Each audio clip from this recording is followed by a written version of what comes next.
Hey, my brothers and sisters in Christ, it is Sharon, and I'm back with you on how I study and understand my Bible. Yes, you know, I am alone in my room. I am empty, prayed up, ready to receive what the Lord has in store for me. Now, you know me and my routine. Everything and everybody is outside to the door. They don't get to come in here. It's just God, myself, my Bible, and my notes. Well, let's go ahead and be about God's business. And I'm coming to you out of Genesis chapter 30, verses 1 through 43. And as always, I start with my observations. And this chapter is speaking on Jacob's family. And here I see Jacob's family, it grows mostly through Leah. Rachel is barren. She's upset with Jacob because she's barren. Jacob fires back at her and saying, I'm not God. And then I see Leah continues to bear more sons for Jacob. The mandrakes, they got a thing for mandrakes here. And Leah continues to seek the love of her husband. And I see where God favors Jacob, and Laban sees the favor of God on Jacob. But go ahead and get started here, verses 1 through 4. Rachel, you know, she gives her handmaid to Jacob because she's upset with that Leah, she's barren, and she's upset that Leah is constantly giving birth. And so she angry at Jacob about this, you know, and Jacob says, and am I in the place of God, and who has withheld from you the fruit of the womb? You know, so he's like, I'm not God. Don't come to me with this stuff. And so Rachel gives her handmaid Bilhah to Jacob, and he goes into her, and she bears him a son, and they name him Dan. And you got Dan, and then she bears a second son named Naphtali. And so here, you know, this is Rachel being like Sarah, messing in God's business here. And so here we see then Leah, you know, she had stopped bearing children. You know, she took a break, I guess, anyway. But she gave her handmaid Zilpah to Jacob, and she bears the son. She bears a son for Jacob, and she calls him Gad. You know, because a troop comes. You know, I mean, she has like 6 sons by now. For Jacob. So Jacob has 6 sons through Leah and her handmaids. And so Leah she's just overjoyed with that.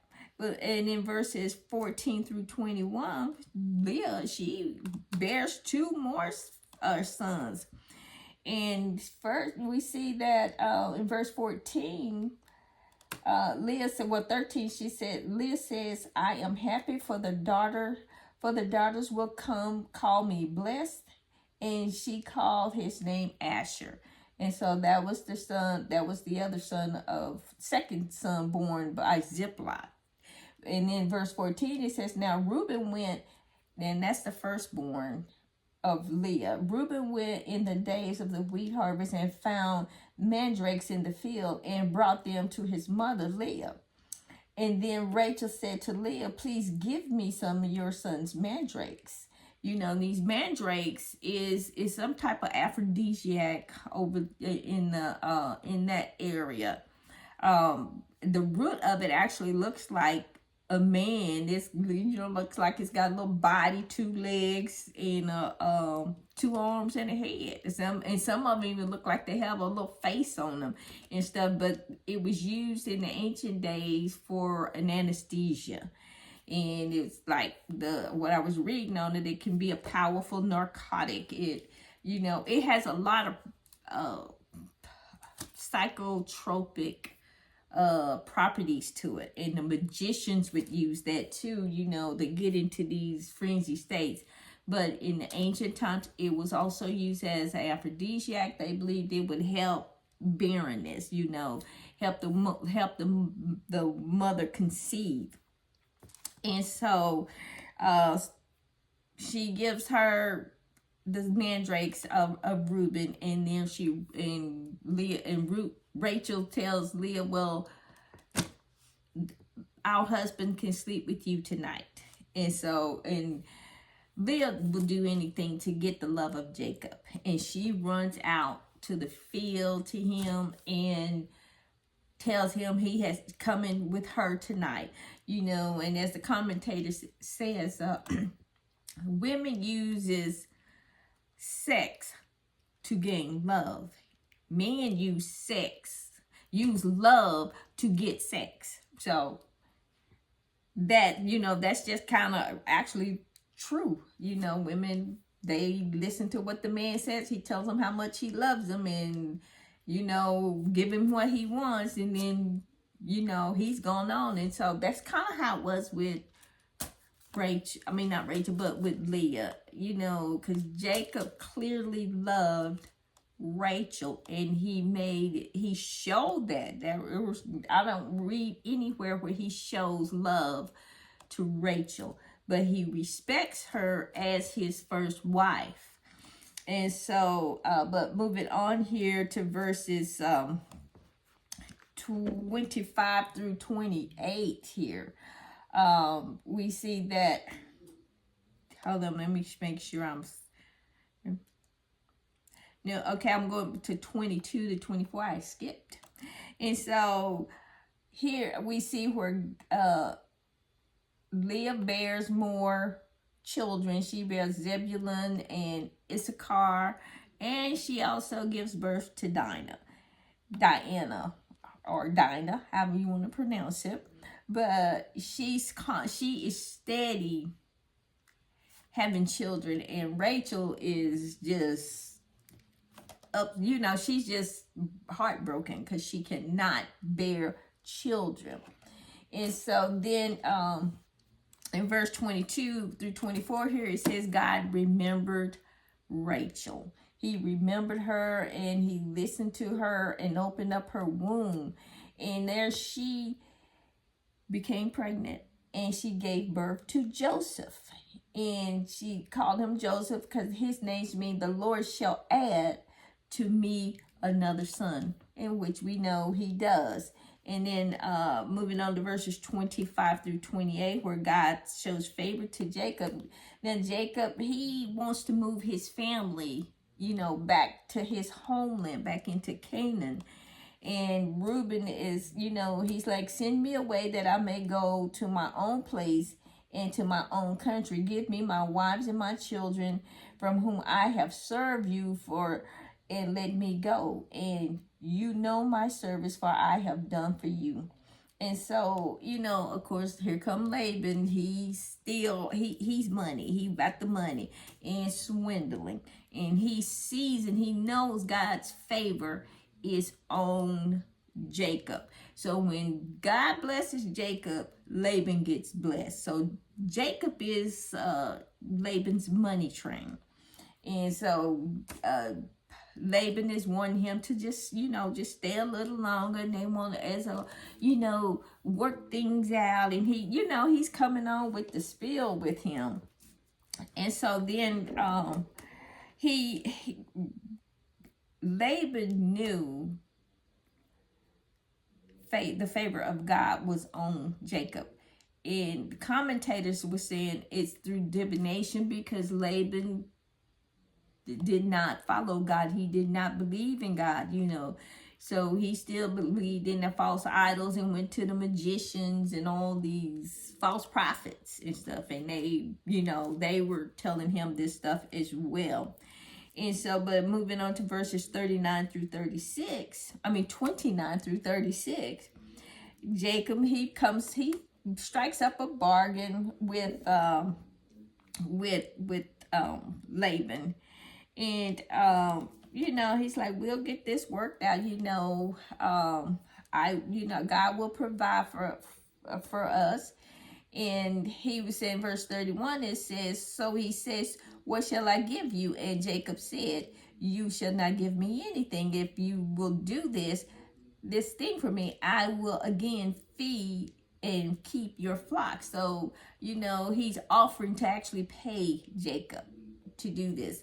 And Jacob said, well, let me pass through your flock and remove from there all the speckled and the spotted sheep and the brown sheep, and ones among the ones among the lambs, and the spotted and the speckled among the goats, and these shall be my wages.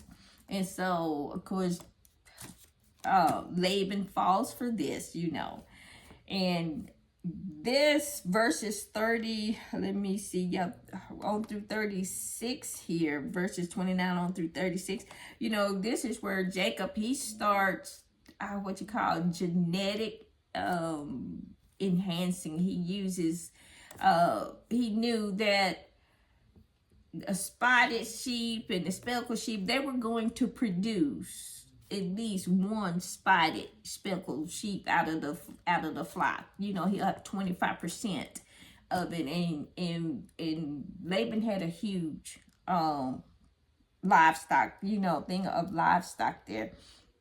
And so in verse 37 here, and he's saying that now Jacob took for himself rods of green poplar and an almond and the chestnut trees, peeled them back strips and stripped them, and exposed the white which was in the rod, and the rod which he had peeled he set before the flocks in the gutters and in the watering troughs where the flocks came to drink, so they should conceive, and when they came to drink, and so the flocks conceived before the rods, and the flocks before brought forth streaked, speckled, and spotted sheep. So again, this is the first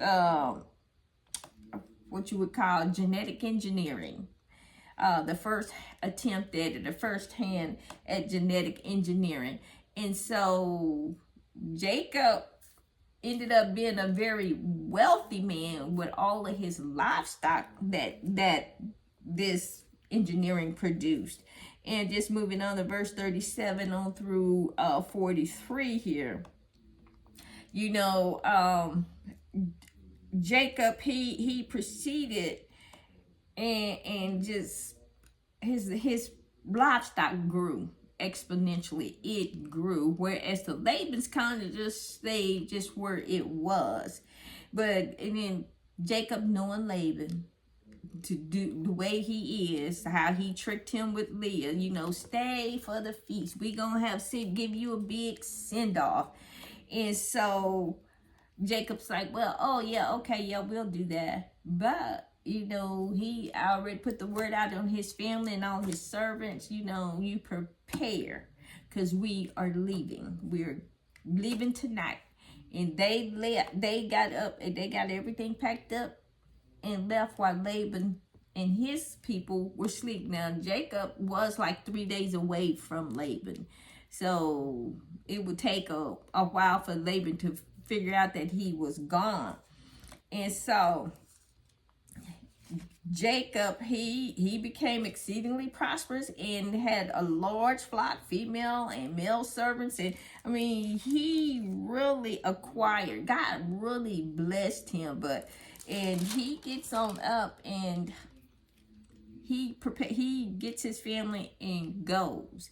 He doesn't fall for the tricks of Laban anymore. So he learned and grew wiser in dealing with labor. And that's how we can do. When we encounter people that we call them shysters, I do anyway, call them shysters, but you learn from them and learn how to use wisdom to outsmart them, to stay a step ahead of him. And that's what Jacob had learned to do here.